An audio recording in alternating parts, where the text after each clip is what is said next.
तो hello friends, क्या हाल है। मेरा नाम है शशांक शेखर सिंह और आप हैं कैरियर विद्यापीठ के अंदर और मैं यहाँ पे आपको पढ़ाने आया हूँ मैथमेटिक्स। तो हम लोग काफ़ी लेक्चर्स देख चुके हैं। मैं इस समय वेक्टर्स पढ़ा रहा हूँ एक्चुअली। तो वेक्टर्स में हम लोग ने 2-3 लेक्चर देखा हुआ है जिसमें हम लोग ने पढ़ा था कि मतलब वेक्टर्स होते क्या हैं, उसमें डायरेक्शन की ज़रूरत क्यों पड़ती है। फिर उसके बाद different type of vector, null vector, unit vector, इन सब चीज़ों के बारे में पढ़ा था। फिर उसके बाद डायरेक्शन कोसाइन के बारे में, उसका सिग्निफिकेंस क्या होता है, उसके लिए एक हम लोग ने क्वेश्चन भी लगाया था। तो आज हम लोग बहुत ही बेसिक एक चीज़ पढ़ने वाले हैं जो कि है एडिशन ऑफ वेक्टर। हालांकि मतलब एडिशन ऑफ वेक्टर से आपको डायरेक्टली कोई क्वेश्चन नहीं मिलता है, बट ये ज़रूरी हो जाता है क्योंकि नेक्स्ट जो क्वेश्चंस होते हैं उसमें कभी कभी ऐसा हो जाता है कि क्वेश्चन वहीं से डिराइव करके मांगा जाता है। मतलब एडिशन ऑफ वेक्टर्स को आप डालो और उसके बाद फिर आगे कुछ क्वेश्चन प्रोसीड करो, तो वो उसमें एक छोटा सा पार्ट प्ले करता है। बट एडिशन ऑफ वेक्टर बहुत ज़्यादा ज़रूरी है क्योंकि आपको फिजिक्स में बहुत ज़्यादा यूज़ करना पड़ता है इस चीज़ को। तो इसीलिए फिजिक्स के नज़रिए से ये बहुत ज़्यादा ज़रूरी हो जाता है क्योंकि उसमें कई तरह की फोर्सेस लगती हैं। जब आप काइनेटिक्स में जाते हैं, उसके बाद बहुत सी चीज़ें हो जाती है, रोलिंग फ्रिक्शन वगैरह में जाते हैं, तो उसमें ज़रूरी पड़ जाता है कि आपको पता हो कि एडिशन कैसे किया जाता है। तो चलिए ठीक है, और अपन लोग अब शुरू करते हैं और पढ़ते हैं डिफरेंट टाइप ऑफ तरीके क्या होते हैं आपको वेक्टर एडिशन करने के। तो पहला एक तरीका होता है triangle law of vector addition. तो triangle law of vector addition में क्या होता है, ट्रायंगल यही बेसिकली सबसे जो मेन होता है वो यही होता है, triangle law of vector addition. ठीक है ना। तो ये मेन होता है क्योंकि इसमें क्या है कि आपको पता चल जाएगा, एक ट्रायंगल होता है जिसके दो साइड्स जो होते हैं वो आपके वेक्टर्स होते हैं, तो उसका जो रिजल्टेंट बनता है वो तीसरा साइड होता है। जैसे कि कोई भी एक वेक्टर होता है वो आपका इस वाले डायरेक्शन में जा रहा है जिसमें टो इधर है, हेड इधर है अगर, ठीक है ना। तो ये होता है, जब मान लीजिए ये ए वेक्टर हो गया, ठीक है। जब ये वेक्टर आपका एक डायरेक्शन में जाता है और जब दूसरा वाला वेक्टर आपका जो होता है जिसका टो पहले वाले वेक्टर के हेड से लगा होता है, तो मान लीजिए वो यूं जा रहा है, ठीक है ना। तो ये आपका हो गया सेकंड वाला वेक्टर, ये हो गया बी वेक्टर, ठीक है ना। तो ये ए बी जो वेक्टर होते हैं, अगर इसका हेड और इसका टो एक जगह रहता है तो वहाँ पे हम लोग ट्रायंगल लॉ लगाते हैं, और इसका जो रिजल्टेंट होता है वो उसका तीसरा साइड होता है, ठीक है। अगर मान लीजिए ये वाली डायरेक्शन इधर है, ये वाली डायरेक्शन इधर है, तो इसका जो डायरेक्शन होता है वो उल्टा होता है। जो रिजल्टेंट वेक्टर आर होता है उसका रिजल्टेंट वेक्टर की आर की डायरेक्शन उल्टी हो जाती है। आप समझ रहे हैं, इसकी डायरेक्शन उल्टी हो जाएगी। इसका मतलब ये अगर आपका एंटी क्लॉकवाइज चल रहा होगा तो जो रिजल्टेंट वेक्टर होगा वो आपका क्लॉकवाइज जाएगा, मतलब ये वाली डायरेक्शन हो जाएगी। समझ रहे हैं ना। तो ये ए हो गया, ये बी हो गया, तो आर वाले की डायरेक्शन बहुत लोग सोचेंगे ऐसे हो जाएगी, लेकिन ऐसे नहीं होगी, वो ऐसे जाएगी, समझ रहे हैं। तो ये वाला डायरेक्शन उल्टी डायरेक्शन होती है। तो ये आपका हो गया triangle law of vector addition. ये तब लगाया जाता है जब पहले वाले का हेड और दूसरे वाले का जो टो होता है वो एक जगह लिंक करता है, तो वहां पे हम लोग triangle law of vector addition लगाते हैं। चलिए ये चीज हो गई। अब हम लोग, यार कपड़ा कहाँ गया, हाँ ठीक है। अब दूसरा लॉ होता है आपका पैरेललोग्राम लॉ ऑफ एडिशन, ठीक है। दूसरा हो गया parallelogram law of vector addition, ठीक है ना। तो इस वाले में क्या होता है, सॉरी ये ए होगा, हाँ। तो इस वाले में क्या होता है, इस वाले में अगर आपका दो हेड एक जगह मिल रहा हो या दो टो एक जगह मिल रहा होता है तो आपको ये पैरेललोग्राम का लॉ लगाना होता है। अब मान लीजिए जैसे कि एक आपका वेक्टर ये हो गया ए, ठीक है, जिसकी डायरेक्शन ये होती है, टो इधर है, हेड इधर है, और दूसरा आपका जो आपका वेक्टर हो गया वो इस डायरेक्शन में है, हेड इधर है, टो इधर है। तो हम लोग ने ट्रायंगल लॉ में पढ़ा था कि हेड और टो एक साथ मिलना चाहिए, लेकिन यहाँ पे क्या हुआ, यहाँ पे टो और टो एक साथ मिल गए, तो यहाँ गड़बड़ हो गई। वैसे गड़बड़ कुछ नहीं हुई, सामने सामने अगर आप देखोगे ये बी वेक्टर हो गया जिसकी डायरेक्शन ये हुई। अब हम लोग ने क्या किया, इसमें इसको हम लोग ने एक्सटेंड कर दिया, इसके पैरेलल एक लाइन खींच दिया, ठीक है ना। इसके पहले जब हम लोग एक लाइन खींच देते हैं ये हो गई, और इसके पहले सेम डिस्टेंस की जितना ए वेक्टर का मैग्नीट्यूड है उसी उतना ही वेक्टर का मैग्नीट्यूड हम लोग यहाँ पे खींचेंगे। डायरेक्शन भी सेम रहेगी। सेम कंडीशन हम लोग बी के साथ अप्लाई करते हैं, तो बी के साथ जब हम लोग ने अप्लाई किया तो ये आ गया, ठीक है ना। अब हम लोग को ये पता है, ये मान लीजिए एक पी डायरेक्शन पी पॉइंट पे आ गया, ठीक है ना, और ये O हो गया, ये A हो गया, ये B हो गया और वो P हो गया।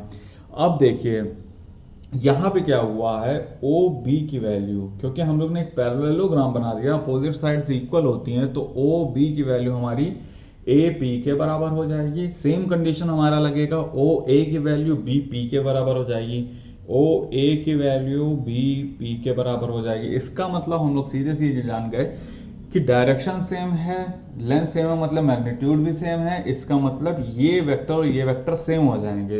तो ये हम लोग ने इसको तो हम लोग को सेम करने की जरूरत नहीं, इसको सेम करने की जरूरत है। तो यानी OB की वैल्यू हम लोग की सेम है, यानी मैग्नीट्यूड सेम है, डायरेक्शन सेम है, तो यानी ये भी B वेक्टर ही हो जाएगा, ठीक है ना। तो अब ये वाला डायरेक्शन हम लोग का सेम हो गया, और सेम हमारी ट्रायंगल लॉ की कंडीशन आ गई। हेड आ गया यहाँ पे और इसका टो आ गया यहाँ पे। अब कुछ नहीं, अब मौज आ गई। क्या है, अब हम लोग ने इसका जो डायगोनल खींचा है वो एक्चुअली में ट्रायंगल का थर्ड साइड हो जाता है, जिसको हम लोग ने ऐसे दिखाया है। अब देखिए ये वाला डायरेक्शन, ये और ये वाला डायरेक्शन आपका एंटी क्लॉकवाइज बना रहा है, इसके अपोजिट वाले डायरेक्शन में इसका रिजल्टेंट वेक्टर होगा, जैसे कि जो कि क्लॉकवाइज डायरेक्शन बनाएगा, यानी इस वाले डायरेक्शन में आपका रिजल्टेंट वेक्टर R आ जाएगा। तो ये हो गया हमारा parallelogram law of vector addition.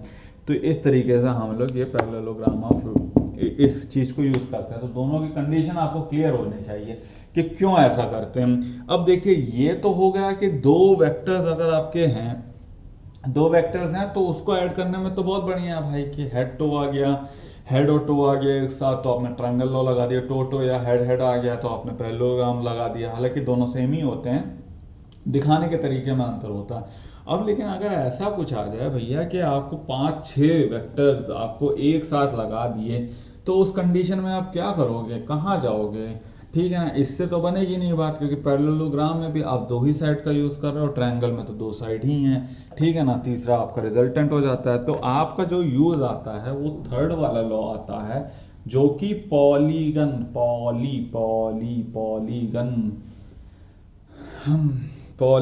Law of vector addition आता है, लॉ ऑफ वेक्टर एडिशन, ठीक है ना। ये हो गया। अब इसमें क्या होता है, जब आपके कई, चलिए ठीक है, तो मान लीजिए जैसे आपने एक ऑब्जेक्ट पकड़ा और उस पर कई सारे फोर्स आपने लगाना शुरू कर दिए, ठीक है ना।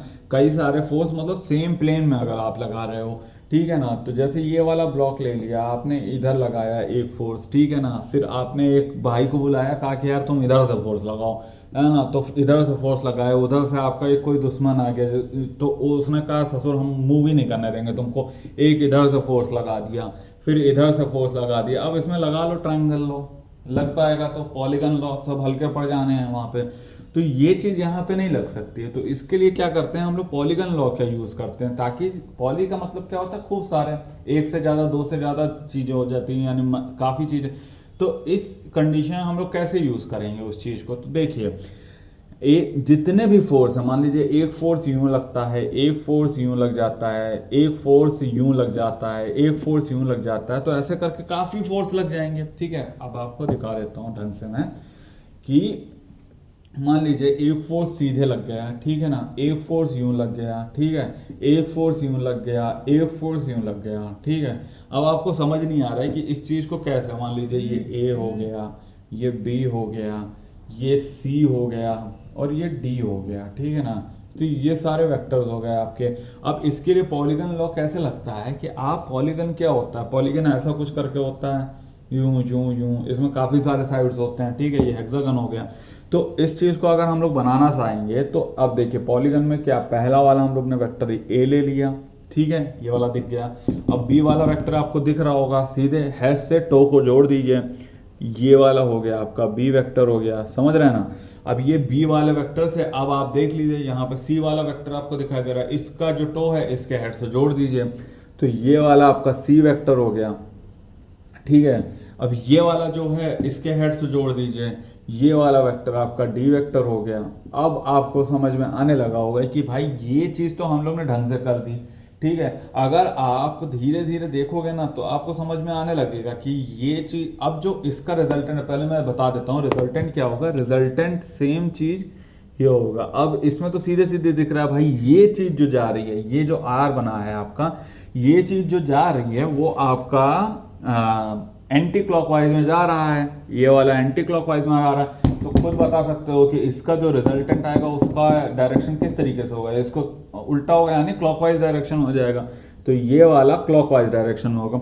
अब सीधी बात तो ये है, एक्चुअली में देखा जाए तो पॉलीगन लॉ कहाँ से निकल के आ रहा है, जैसे पैरेललोग्राम लॉ भी आपका कहाँ से, ट्रायंगल लॉ से निकल के आया था, तो पॉलीगन लॉ भी ट्रायंगल लॉ से ही निकल के आया। अब आप देखोगे यहाँ पे जादू क्या होता है, जैसे ये दो वेक्टर आपने जोड़ दिए, इन सारे वेक्टर्स को आप भूल गए, तो ठीक है ना, तो इसका रिजल्टेंट क्या बन जाएगा, इसका रिजल्टेंट आर डैश मान लीजिए ये बन गया, ठीक है। फिर इसका जो ये डायरेक्शन होगा वो इस साइड हो जाएगा, समझ गए। अब ये वाला और ये वाला वेक्टर आप देख लोगे तो ये वाला और ये वाला इसका हेड है और इसका टो है, तो इस वाले वेक्टर और इस वाले वेक्टर का रिजल्टेंट क्या हो जाएगा, ये हो जाएगा, समझ रहे हो। ये आर डबल डैश ले लो, आर डबल डैश, ठीक है ना, तो इस वाले का रिजल्टेंट ये हो जाएगा। अब क्या हो गया, अब इस वाले और इस वाले का रिजल्टेंट ये हो गया, तो ये एक्चुअली में कंपाउंडिंग हो रही है, कंपाउंड में ये ऐड करते जा रहे हो, तो ये जो मेन है वो आर डबल डैश और डी का आपका रिजल्टेंट हो जाएगा, या तो आप इन सब का रिजल्टेंट ले लो। तो एक बाय एक करने से अच्छा है कि आप सीधे पॉलीगन लॉ लगाओ, वो निकालो। तो जिस्ट क्या है कि मतलब ट्रायंगल लॉ से ही सारे निकल रहे हैं, तो ये भी ट्रायंगल लॉ से ही आपका निकला है, तो ये वाला आप देख लीजिए, ठीक है ना। तो ये चीज हो गई, ये 4-5 तरीके के होते हैं। एक और तरीका होता है, वो तो एकदम बच्चों वाला ही है कि आप कंपोनेंट्स को आप दे दिया क्या है, आप कंपोनेंट्स को ऐड कर दो। जैसे फोर्स है आई जे के कैप के में निकाल दिया जाता है, जैसे तीनों एक्सिस में निकाल दिया जाता है। अब ये क्या है, ये एक प्लेन में आप ऐड कर सकते हो, ठीक है। एक प्लेन में लग रहा है तो आपने कंपाउंडिंग मतलब कंपोनेंट्स वगैरह निकाल के आपने ऐड कर दिया उसको। जब क्या हो जाता है 3D में आप जाते हो तो उसमें कंपोनेंट्स को ऐड करते हो। तो कंपोनेंट्स कैसे होते हैं, तो ये हो गया एडिशन ऑफ कंपोनेंट्स करके, ये चौथा वाला जो हो गया वो एडिशन ऑफ कंपोनेंट्स, ठीक है। ये addition of components, addition of component बहुत हल्का है। मान लीजिए एक कोई ए वेक्टर दे देता है ना, जिसका वैल्यू हो जाता है एक्स आई प्लस वाई जे प्लस जेड के, ठीक है। और दूसरा कोई एक वेक्टर दे देता है बी वेक्टर, जो दे देगा वो हो जाएगा एम आई प्लस एन के प्लस एम एन ओ हो जाता है ना, ओ के ओ नहीं लेते हैं, एम एन ओ पी ले लेते हैं, ठीक है। पी के समझ रहे हैं ना, पी के क्या, तो ये पी के हो जाता है, ठीक है। ये आपके कंपोनेंट्स हो गए वेक्टर के। अब इसको अगर ये कह देता है कि इन दो वेक्टर्स का आप एडिशन निकालो, तो ए प्लस बी कुछ नहीं होगा, आई कैप को आई कैप से जोड़ देते हैं, जे कैप को जे कैप से जोड़ देते हैं, के कैप को के कैप से जोड़ देते हैं। कुछ नहीं होता है इसमें, बस यही चीज़ है कि आई है, एक्स एक्सिस में जितने भी फोर्सेस लग रहे हैं वो एक साथ जोड़ दोगे, वाई एक्सिस में जितने फोर्सेस लग रहे हैं वो एक साथ जोड़ दोगे, जेड एक्सिस में एक साथ जोड़ लोगे, तो ये हो जाएगा एक्स प्लस एम आई हो जाएगा प्लस वाई प्लस एन के कैप और प्लस जेड प्लस पी के कैप हो जाएगा, ठीक है। के मैं क्यों लिख दे रहा हूँ यार, जे कैप, ठीक है ना। तो ये चीज़ हो गई, ये एडिशन ऑफ कंपोनेंट्स हो गया। तो इतना ही है, एडिशन में बहुत ज़्यादा कुछ नहीं है, लेकिन ये है कि जब आप फिजिक्स में जाते हो, जब आप फिजिक्स पढ़ते हो, तो उसमें आप देखते हो कि आपका कोई एक चीज मोशन में कर रही है तो आपको फोर्स दिखना चाहिए उसमें कि फोर्स क्या क्या है, फिर उस हिसाब से आप करोगे। जैसे आगे चल के आप कोई भी रोटेशन होता है, रोटेशन में क्या हो जाता है कि रोटेशन में लगाया और उसके बाद जैसे ये देख लीजिए एक लिंक है, अब लिंक है, ये चीज है, एक लिंक है जिसको हम लोग घुमा रहे हैं यहाँ से, ठीक है ना। अब यहाँ से घुमा रहे हैं और जिसमें जो कि घूम रहा है एक्सेलरेशन के साथ, ठीक है, अल्फा इसका एक्सेलरेशन हो जाता है। तो एक फोर्स तो ये लग जाता है आपका, है ना, जो एक फोर्स लगता है वो सेंट्रीफ्यूगल फोर्स की वजह से लग जाता है, और दूसरा वाला फोर्स ये लगता है क्योंकि एक एक्सेलरेशन हो रहा है तो उसका मतलब फोर्स कोई ना कोई लग रहा होगा। तो आपके दो फोर्स निकल के आ जाते हैं यहाँ पे। तो आपको जब ये पूछता है कि टोटल फोर्स आप बता दो इस लिंक में कितना टोटल फोर्स लग रहा है, तो वो एक्चुअली में ये लग रहा होता है क्योंकि एक सेंट्रीपिटल फोर्स की वजह से लगता है और एक अल्फा जो कि मतलब आउटसाइड से एक फोर्स लगाया जाता है उसके वजह से। तो डायरेक्ट जो एक्सेलरेशन आप निकालोगे उसके लिए ये रिजल्टेंट निकालना पड़ता है, तो उसमें बहुत लोगों को ये वाला फोर्स नहीं दिखता है ना। तो वो चीज़ फोर्स दिखती है, तो रिजल्टेंट फोर्स निकाल के आप वहाँ पे फोर्स निकाल मतलब रिजल्टेंट फोर्स निकाल के उसको मास से डिवाइड कर दे तो एक्सेलरेशन निकलता है, तो फोर्स पूछा तो फोर्स निकलता है उसमें। तो ये चीज़ होती है। अब चलिए ठीक है, ये सब चीज़ें हो गई हैं, थोड़ा सा फिजिक्स हो गया उसमें। अब आपसे बता देता हूँ कि प्रॉपर्टीज़ क्या क्या होती हैं। प्रॉपर्टीज़ बहुत ज़्यादा तो नहीं होती हैं, 2 ही 3 प्रॉपर्टीज़ होती हैं प्रॉपर्टीज़। एक तो क्लोजर होता है, पहला हो गया क्लोजर। क्लोजर लॉ क्या बताता है आपका? क्लोजर लॉ आपका क्या बताता है कि दो वेक्टर्स को अगर आप ऐड करते हो तो वो वेक्टर ही निकलेगा। ए प्लस बी, ये दो वेक्टर मिलके अगर सी वेक्टर बनाते हैं तो ये भी एक वेक्टर ही होगा। ये हो गया। दूसरा होता है एसोसिएट होता है, associate law, associate property. Associate property क्या होती है? ए प्लस बी प्लस सी, इन दोनों में ब्रैकेट लगा देते हो तो ये किसके बराबर होता है? ए प्लस बी प्लस सी, ये दोनों सेम हो जाते हैं तो ये आपका एसोसिएट लॉ हो जाएगा, ठीक है ना। ये सेम है, बहुत छोटी चीजें हैं, बस प्रॉपर्टीज हैं, पढ़ाना है तो पढ़ा दे रहा हूँ इन सब चीजों को। तीसरा क्या होता है कि अगर मतलब इसमें यही है कि ब्रैकेट के अंदर वालों पहले प्लस कर दो, वो तो मतलब नॉर्मल आप अगर न्यूमेरिकल भी सॉल्व करते हो, अलजेब्रा भी, तो उसमें भी यूज हो जाता है। एक होता आइडेंटिटी लॉ। आइडेंटिटी लॉ में क्या कह देता है कि अगर आप जीरो वेक्टर को किसी वेक्टर में ऐड कर देते हो तो उसकी आइडेंटिटी लूज नहीं होती है।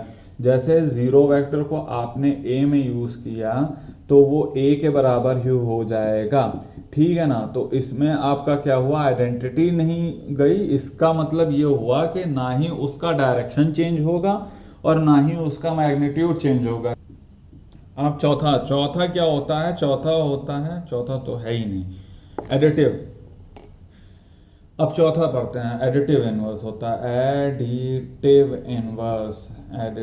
इनवर्स क्या हो जाता है कि आप किसी भी वेक्टर का अगर उसके इनवर्स से ऐड कर देते हो तो वो नल वेक्टर में कन्वर्ट हो जाता है। जैसे कि आपने अगर ए वेक्टर लिया है और उसके बाद उसमें ऐड कर देते हो -a तो वो 0 हो जाता है। जैसे टग ऑफ वॉर में आप देखते हो एक रस्सी होती है, यहाँ से आपने खींचा, यहाँ से आपके दोस्त ने खींचा और ये फोर्स F लगा रहा है, दूसरा वाला फोर्स F लगा रहा है, तो F plus minus of F, क्यों माइनस हो गया? क्योंकि ये डायरेक्शन उल्टी है, इस डायरेक्शन को आप उल्टी कर दिए तो F plus minus of F is equal to 0। तो रात भर आप खींचते रहो, ना रस्सी उधर जाएगी ना इधर जाएगी, ठीक है ना। तो ये हो गया आपका टग ऑफ वॉर, मतलब एडिटिव इनवर्स लॉ हो गया, ठीक है ना। अब ये सब चीज़ तो हो गई। अब क्या होता है कि आपको क्या है कि अब सब्सट्रैक्शन भी होता है। वैसे आपने थोड़ा बहुत सब्सट्रैक्शन तो यहीं पे देख लिया, एडिटिव इनवर्स में ही एक सब्सट्रैक्शन आ गया। तो सब्सट्रैक्शन में कुछ नहीं होता है यार, किसी भी चीज़ को सब्सट्रैक्ट करने का मतलब क्या होता है कि आप एक्चुअली में उसको ऐड करो, बस उसका मैग्नीट्यूड आपने नेगेटिव कर दिया है। ये अलजेब्रा में बता रहा हूँ। अगर आप इन वेक्टर्स में आते हो तो उल्टा हो जाता है, उसमें क्या होता है आपने डायरेक्शन को उल्टी कर दिए। तो चलिए ठीक है, इसको देख लेते हैं कि सब्सट्रैक्शन ऑफ वेक्टर्स क्या होता है। मैग्नीट्यूड हमेशा पॉजिटिव रहता है, डायरेक्शन उल्टी सीधी हो जाती है। तो सब्सट्रैक्शन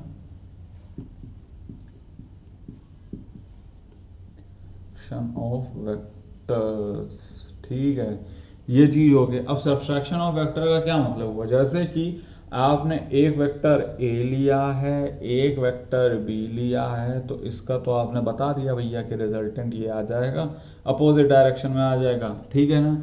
अब लेकिन आपको इसका क्या करना है, ए ये जो निकल के आया है ये तो ए प्लस बी हुआ है, ठीक है ना, ये तो ए प्लस बी हो गया। अब आपने जब सब्सट्रैक्शन करना होगा यानी a माइनस बी अगर करना होगा तो एक्चुअली में आप क्या करोगे, a plus minus of B कर लोगे, ठीक है ना। इसका मतलब a की डायरेक्शन तो आप सेम रखोगे, b की मैग्नीट्यूड सेम रखोगे, लेकिन उसका डायरेक्शन उल्टा कर दोगे। तो a का मैंने क्या किया है, a का मैंने डायरेक्शन भी सेम रखा, मैग्नीट्यूड भी सेम रखा, लेकिन b का मैंने क्या कर दिया कि ये जो है इसका अगर मैं इन्वर्स कर देता है, उल्टी डायरेक्शन में कर देता हूँ, तो ये a माइनस बी हो जाएगा, मतलब उसका जब रिजल्टेंट निकालेंगे तो a माइनस बी हो जाएगा। तो मैंने ये कर दिया, ठीक है, इसकी डायरेक्शन ये थी, अब मैंने इसकी डायरेक्शन ये कर दी, ये क्या हो गया, ये माइनस ऑफ बी ही तो हो गया इस चीज को। अब इसका मैंने रिजल्टेंट निकाल देना है। तो ये आप देख रहे हो ये क्या जा रहा है, ये क्लॉकवाइज जा रहा है। तो जब क्लॉकवाइज जा रहा है तो इसका जो रिजल्टेंट आएगा वो क्या आएगा, ये एंटी क्लॉकवाइज आएगा, ठीक है ना। तो इसका रिजल्टेंट एंटी क्लॉकवाइज आ जाएगा, इसका डायरेक्शन ये है, इसका डायरेक्शन ये है, तो ये क्लॉकवाइज आ रहा है, यानी रिजल्टेंट जो आर डैश आएगा वो आपका ये आ जाएगा। तो ये रिजल्टेंट आ गया, ये नेगेटिव ऑफ अ वेक्टर हो जाता है। इसमें कुछ बहुत ज़्यादा नहीं है, बस आपको डायरेक्शन उल्टा करके जोड़ देना है, तो जोड़ने से ये चीज़ आ जाती है। तो चलिए एक क्वेश्चन भी कर लेते हैं। क्वेश्चन में कुछ नहीं है, ठीक है, उसमें कुछ नहीं है, उसमें बस ये कह रखा है कि अगर आपको कोई एक वेक्टर है, यूनिट वेक्टर होना चाहिए, that is parallel to this sum of the two vectors, sum of the two vector. मान लीजिए ए वेक्टर उसका दे रखा है 2i plus 3j plus 4k, ठीक है, और बी वेक्टर दे रखा है i plus j plus k, ठीक है, तो ये दे रखा है। तो आपको ये बताना है कि unit vector of the sum of this two vectors क्या होगा, ठीक है। तो इसमें पहले तो हम लोग सम ऑफ दिस टू वेक्टर निकाल लेते हैं, जो कि क्या होगा, a प्लस बी। ये कंपोनेंट को ऐड करना कुछ है नहीं, आप भी पॉज करके सीधे आप निकाल लो इसका, ठीक है ना, आंसर निकालो, उसके बाद देखते हैं सेम आ रहा है कि नहीं आ रहा है, क्या मैं नहीं गलत कर दिया, आप चेक करना, ठीक है ना। तो a प्लस बी क्या हो जाएगा, 2 प्लस 1 i हो जाएगा, प्लस 3 प्लस 1 j हो जाएगा, और 4 प्लस 1 k हो जाएगा, यानी 3i plus 4j plus 5k हो जाएगा, ठीक है ना। ये चीज हो गई। अब ये कह रहा है कि भैया इसका यूनिट वेक्टर निकालो जो कि इसके पैरेलल हो। यूनिट वेक्टर इस चीज का इसके पैरेलल ही निकलेगा, क्योंकि इसकी डायरेक्शन बताएगा वो। तो इस चीज का यूनिट वेक्टर आप निकाल लो, तो यूनिट वेक्टर क्या होगा, जब इसके मैग्नीट्यूड्स का स्क्वायर का सम कर दीजिए, उसके बाद अंडर रूट निकाल दीजिए, उससे डिवाइड कर दीजिए। तो इसके मैग्नीट्यूड का स्क्वायर अगर निकाल लेते हैं हम लोग, मान लीजिए ये हम लोग p वेक्टर मान लेते हैं, तो p वेक्टर का मैग्नीट्यूड क्या हो जाएगा, under root of 3 square plus 4 square plus 5 square हो जाएगा, यानी ये 9 हो गया, ये 16 हो गया, ये 25 हो गया, ठीक है ना। तो इसको ऐड किया तो 16 प्लस 9 कितना हो गया, 16 प्लस 9 25 ही हो जाएगा, और 25 प्लस 25 50 हो जाएगा, ठीक है। तो इसको हम लोग क्या कर सकते हैं, 5 इंटू 5 इंटू 2 कर सकते हो कि नहीं कर सकते हो, यानी ये 5 अंडर रूट 2 हो जाएगा। ये आंसर आ गया, इसका मैग्नीट्यूड 5 अंडर रूट 2 आ गया। अब इसको इससे डिवाइड कर लो, तो क्या हो गया, ये अगर यूनिट वेक्टर हम लोग p का निकालते हैं, p का यूनिट p का यूनिट वेक्टर, यानी 3 divide by 5 under root 2 plus 4 divide by 5 under root 2 plus 5 divide by 5 under root 2 is मतलब i कैप, ये j कैप और ये k कैप, ये आ गया p का यूनिट वेक्टर। यानी ये यूनिट वेक्टर वो यूनिट वेक्टर है जो कि a और b के सम का यूनिट वेक्टर हम लोग ने निकाल दिया। तो ये चीज़ यहाँ पे हो गई। तो आपको ये सब चीज़ें समझ में आ गई कि एडिशन क्या होता है, सब्सट्रैक्शन क्या होता है, पॉलीगन लॉ, ये सब मैथमेटिक्स पॉइंट ऑफ व्यू से आपको समझ में आ गया होगा। उसके बहुत सारे एप्लीकेशंस हैं, लेकिन डायरेक्टली क्वेश्चन ऐसा नहीं पूछा जाता है, बट ये पार्ट्स में, जैसे अब इसमें यूनिट वेक्टर पूछा है तो यूनिट वेक्टर में पूछ लिया भाई इसके एडिशन से होता है, फिर कुछ चीज़ें होती है डायग्राम्स वगैरह बना के दे देते हैं तो उसमें निकालना पड़ता है कि एडिशन वेक्टर कैसे होता है। तो चलिए ये सब तो चीज़ें हो गई हैं, अब ये सब हम लोग ने पढ़ लिया है। अगला हम लोग जब पढ़ना बैठेंगे, जो अगला वीडियो में डालूंगा, उसमें हम कोप्लानरिटी सेक्शन, सॉरी पहले तो सेक्शन पढ़ना पड़ेगा कि सेक्शंस लॉ वगैरह को पढ़ा जाएगा, वो भी छोटा सा ही टॉपिक है, उसको भी जल्दी से निपटा देंगे। आज या कल या परसों के अंदर अंदर वीडियो आ जाएंगे मेरे, तो उसको करते हैं। और प्लीज़ यार आप लोग कमेंट कर दिया करो, सब्सक्राइब और लाइक कर दिया करो, जितने लोगों को फैला सकते हो फैलाया करो, और दूसरे लोगों की वीडियो जैसे राजीव सर डालते रहते हैं उनकी भी वीडियो देख लिया करिए। और चलिए ठीक है, अब रखते हैं, टाटा, गुड नाइट, बाय।